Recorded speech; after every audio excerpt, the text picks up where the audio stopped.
بسم اللہ الرحمن الرحیم۔ السلام علیکم ورحمۃ اللہ وبرکاتہ۔ میرے معزز سامعین گرام، آپ اس وقت یوٹیوب چینل گستاخیاں اور اس کی اصلاح دیکھ رہے ہیں، جس میں آپ کو وہ تمام الفاظ، حرکات و سکنات، وہ جملے، وہ مذاق جو گستاخی کے زمرے میں آتے ہیں، اس کی وضاحت اور اصلاح والی ویڈیو دیکھنے کو ملے گی، جس سے ہم آسانی سے اپنی اصلاح کر سکتے ہیں۔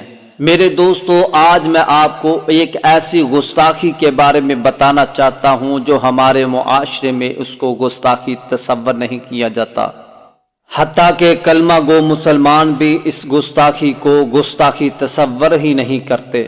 لیکن اگر حقیقت کی نظر سے دیکھا جائے تو اس میں رب کائنات کی بہت بڑی گستاخی موجود ہے۔ برائے مہربانی ویڈیو آخر تک ضرور دیکھنا، اگر دل اجازت دے تو ہمارے اس چینل کو سبسکرائب کر دینا۔ معزز سامعین، ہمارے لذیذ کھانوں میں ایک ڈش دالیم کی بھی ہے جو تمام دالوں کا مجموعہ ہوتا ہے، جس میں چکن بھی مستعمل ہوتا ہے۔ ہم نے اس دالیم کا نام اللہ کی صفتوں میں سے ایک صفت حلیم رکھ لیا ہے۔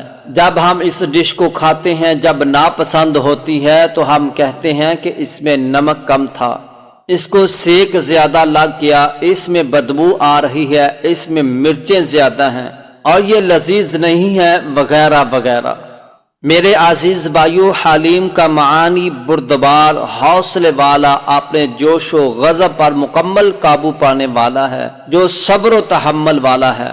اللہ کی صفت الحلیم سے مراد وہ ہستی ہے جو اپنی مخلوق پر ظاہری اور پوشیدہ انداز میں اپنی رحمت کرتا ہے اور ان کی مخالفتوں اور نفرتوں کے باوجود ان پر شفقت کرتا ہے اور ان کی کوتاہیوں سے درگزر کرتا ہے۔